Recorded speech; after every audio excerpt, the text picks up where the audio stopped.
Hello, and welcome to a Courageous Leaders Conversation, where we sit down with some of the most influential leaders in education today. My name is Todd Wirt, and I serve as the head of K-12 for Discovery Education. Prior to joining Discovery Education, I served 20 plus years in the North Carolina public school system, including as superintendent of Orange County Schools. I'm honored to be here today with Dr. Romules Durant, CEO, Superintendent of the Toledo Public Schools in Toledo, Ohio. Dr. Durant is in his 11th year as Superintendent of Toledo. Toledo is a place he knows well. He grew up here, he graduated from Waite High School, has received 3 degrees from the University of Toledo, and has served TPS since 1999. Dr. Durant will say his number one goal for today's students is the same he had for himself: to rise up from modest means to achieve success, first in school and then in life. Dr. Durant, thank you for joining us today. And tell us about this incredible space. Well, you are sitting at the home of Toledo Technology Academy of Engineering. This is the first in the United States electronic vehicle lab. But this is the auto mecca of the world. When you're talking about your 3 big manufacturing, this is the home in Toledo of the Jeep Wrangler. So all those who are watching, any Wrangler you see is made right here in the city of Toledo. And we take great pride in that and being able to be part of that. But at the same time, we recognize that we have great sponsorships of family members who are all UAW members.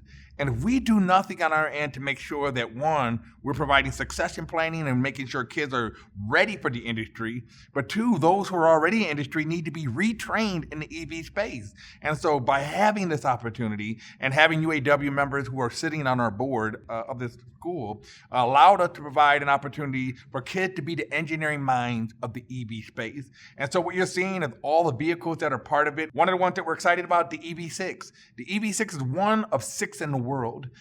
We had an externship between one manufacturing as well as in Canada, and through that externship, we were able to land one of these vehicles, which replaced electrical circuitry with light sources, allows kids to be able to study it safely by being able to study how the electrical flow, whether it's pushing the ignition or anything else, just moves throughout the vehicle. So kids can be troubleshooters as well as understanding about how to change the battery in essence of making it more affordable within this economy. So we're just excited to be able to provide this opportunity. At the same time, knowing that we have a local industry to really provide kids for internships, co-ops, as well as employability. Educate you here, work here. We want you to live here in the city of Toledo. No, that's great. It's rare to find someone who has lived in the same city for their whole life. What is it that keeps you rooted here in Toledo? You know what? Just the support that I get from the community, but at the same time, having a father in my life and recognizing that there are children who do not and have an absence of a male role modelship. And so to be able to really give back in essence of every bit that my father had poured into myself and my brother and my sister. And so, really being steadfast is wanting to see Toledo be the beneficiary of things that are on cutting edge innovation. And so when people say, well, why don't you come and do these in other states? Toledo is priority number 1. And just been homegrown, and then to go into education field and be a teacher, a dean of students, assistant principal, assistant superintendent, and the 29th superintendent here in TPS just brings great value, great pride and joy, and that's why we're TPS proud. That's fantastic. So before you rolled out your new mission and vision as superintendent, you traveled to Germany to learn more about their workforce readiness initiatives. Why was that such an important first step? It happened to be that my social study teacher, Mr. Tom Sroziak, he was able to land me an externship to study the apprenticeship model in essence of how they work through workforce development in the country of Germany. And it was that really helped set the stage of understanding how to go about workforce development, but more importantly, community and partnership that make these things happen. So what we wanted to do is that we started erasing the boundary lines of communities and started putting education at the place of industry.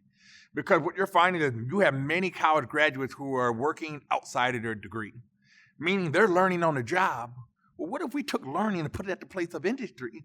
If you're going to learn on the job and bypass your degree, you might as well take your education and your formality of understanding right at the place of industry. So if any person who's thinking of the current job they have, imagine if you were able to go to school from 7th through 12th grade as well as an associate degree within that field at that place of industry. How better prepared you would have been as an employee. And so our early college, Makes no sense to be somewhere in the neighborhood. Let's just put the early college on the University of Toledo campus, because those kids are truly advanced in understanding how to navigate as a first-year student, because they've been going there since 7th grade. At the same time, when you're talking about our aviation school, it makes no sense to learn about aviation in a neighborhood when I could go to the airport every day from 7th to associate degree studying the planes. People say, what about the planes that are coming over the top, or the noise that's coming? Well, that's not a school for you then, because let me tell you what we did. We put the lunchroom cafeteria window right on the front of the building. We sit 100 yards off the tarmac. And so what those kids do when a plane comes in, they're all betting each other the type of engine, the cylinders, if it has the turbocharged, and all the different elements of that, because they're listening for it. And then what we do is get the avionic tower, and they'll call in and say, yes, this is the type of plane. And everybody's like, yeah, I knew it. They get excited about it or whatever. But again, you're talking about kids getting drone, airframe, power plant, and pilot license at the age of 16. They start their flight hours at the age of 15. But that's the aviation, natural science at the Metro Park, as well as Botanical Garden. What better place to learn about science than to be surrounded by it? And so we put the natural science school there. At the same time, our medical school, our number one employment agency here in the city of Toledo is medical. And so it makes sense to put a school at the hospital. So think about if your child wants to become an MD or want to be a doctor or somewhere in the medical field, and they went to school at the hospital from 7th grade all the way until they got into one day doing surgery or working in the medical profession. You can imagine the benefits they had as well as the advancement they have. And that's how those college credits get inserted much earlier. But they are locked in because they know what they want to do. And so we have our business academy. Again, if you want people to come out of poverty, you have to teach them wealth management strategy. You just can't throw money at poverty. You have to throw money in investment support system to create understanding of how to develop wealth, understand how this economy works in the United States. This is a machine, a partnership between government, partnership between banks, as well as homeowners, real estate, employees. In our business academy, we show them how to protect assets, how to create trust, to be able to understand within that acquisition, this is longevity for generations to come. But the main thing is making sure that we get the diversity that comes with magnet school, because kids come from all over, not just from a neighborhood that in many cases are segregated according to poverty or different socioeconomics. You have kids coming from all different areas, and it makes for a great learning experience because kids are coming in and bringing their background to the table of understanding and education. It makes sense to align kids to these opportunities, but more importantly, it makes even more sense to expose them at an earlier age so they can be prepared in essence of understanding what they need to progress and excel, but more importantly, compete within these fields. And so what we've done is in the country of Germany, they make you declare your occupations in the 5th grade. And so what we said was, let's expose these kids using a Naviance assessment to be able to show, here are your strengths, here are the career opportunities that align to those strengths. Let's get you exposed to those opportunities. Let's take you to the expo. Let's take you to a shadow day. Mom and dad at parent-teacher conference, you're going to hear about these as well. Here's your child's strengths. Here are the careers that exist in those strengths. But here are the career tech programs as well as career tech schools that exist within this area that your child can go right through and progress to get certification, college credit, as well as industry internship that allows high probability of employment right here in this region at 18 years of age. Your child is set. And so by exposing those kids, what you don't want is a child spending 2 years in college realize that this isn't for me, or go into a medical field to become a nurse and realize I can't handle blood. You have invested 2 to 3 years only to realize that this wasn't aligned to really what you wanted to do. We'd rather have you change your major while you're with us, K to 12, opposed to when you've done it at an expense that you're going to have to pay back somewhere down the road. I'm sure your parents here in Toledo appreciate that. Yes, they do. So I've heard a story that as a part of your aviation academy that you actually flew in an airplane with one of your students. Well, one of the things I like to do is I like to show some sense of confidence in our kids' understanding as well as their abilities. Well, in this case, we had a young man who had experienced a traumatic situation that left him in a coma. And when he woke up out of the coma, the doctor said the first thing he said was, oh no, I'm gonna lose my spot at the ANSAT, which is the Aviation Natural Science Academy.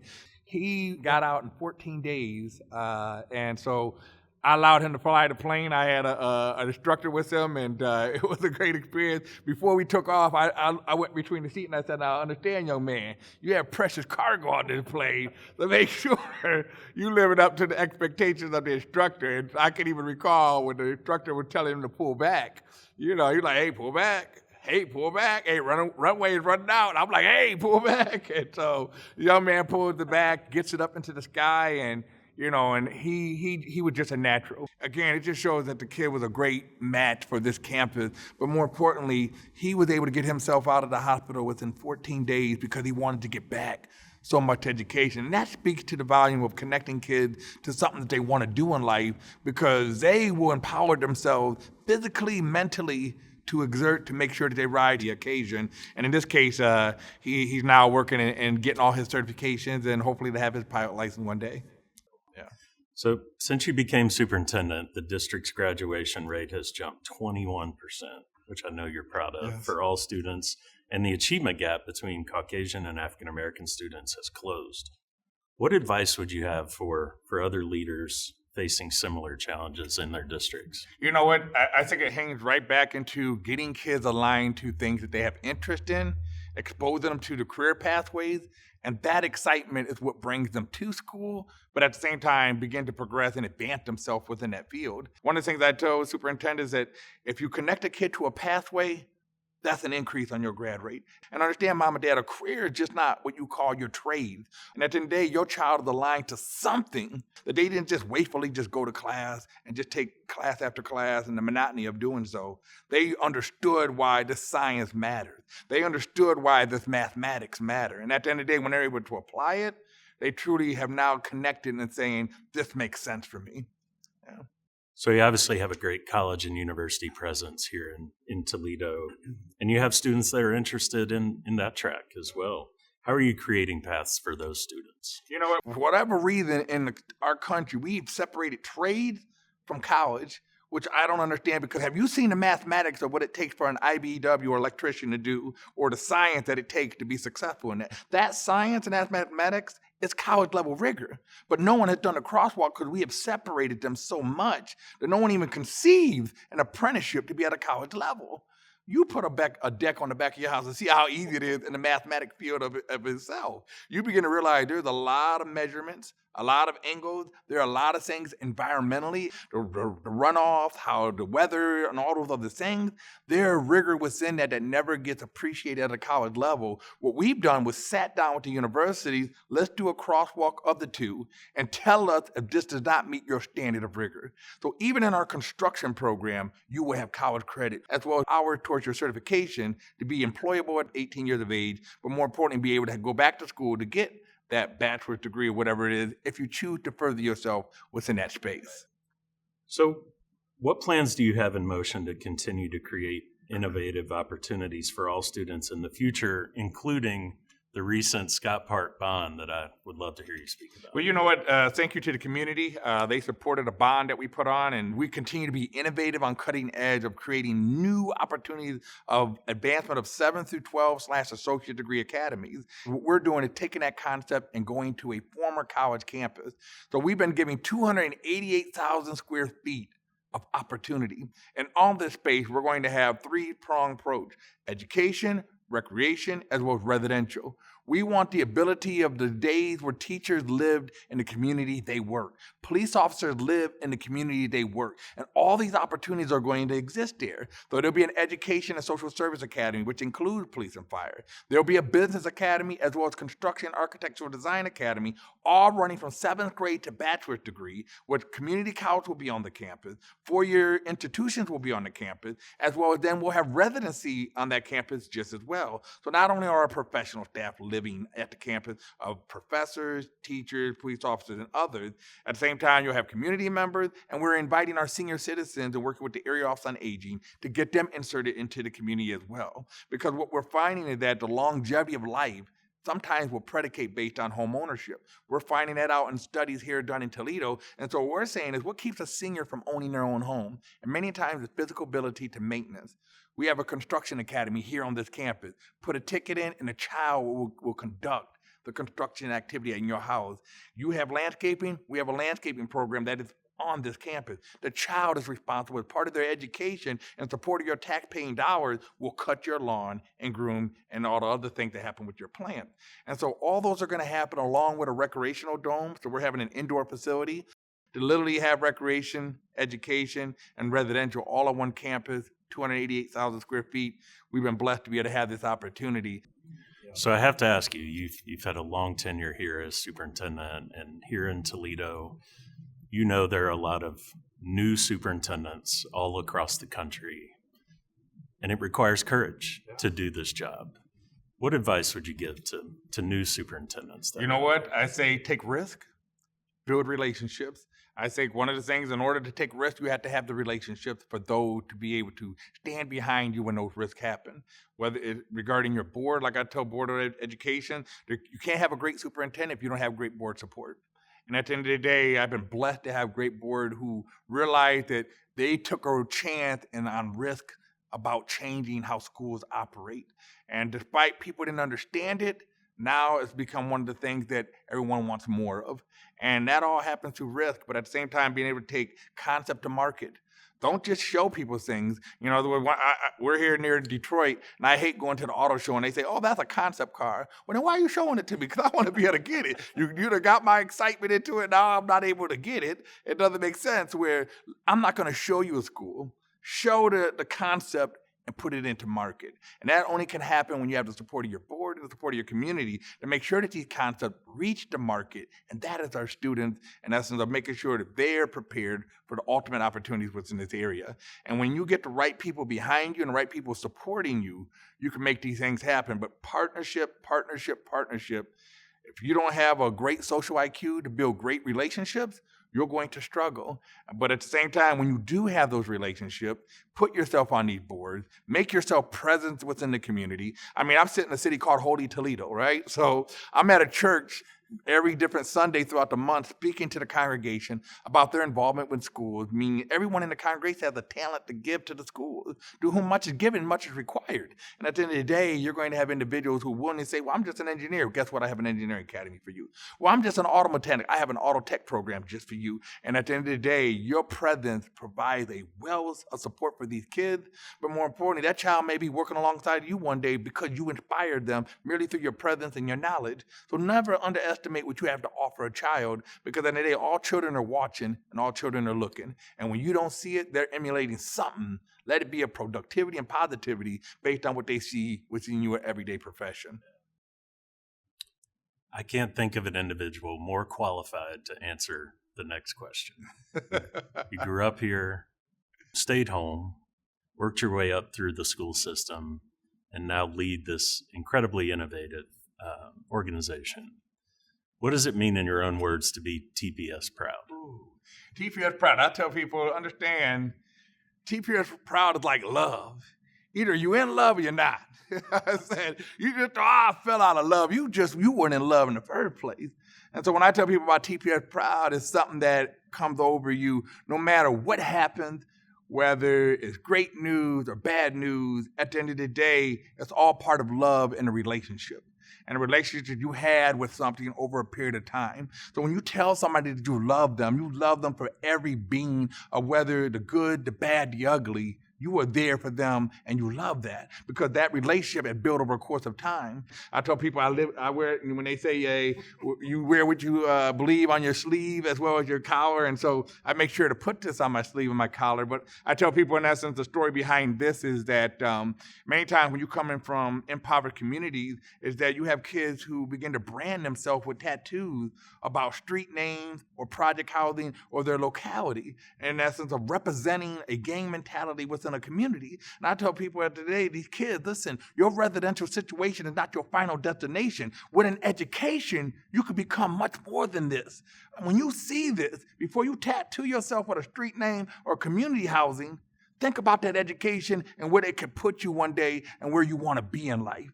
And so I say, watch them. So I always show the kids, I put myself up like this because sometimes they'll do that with their little tattoos. I'm like, understand what this is. This is a branding about something in life that can further you and come up from modest means, first in education and in life.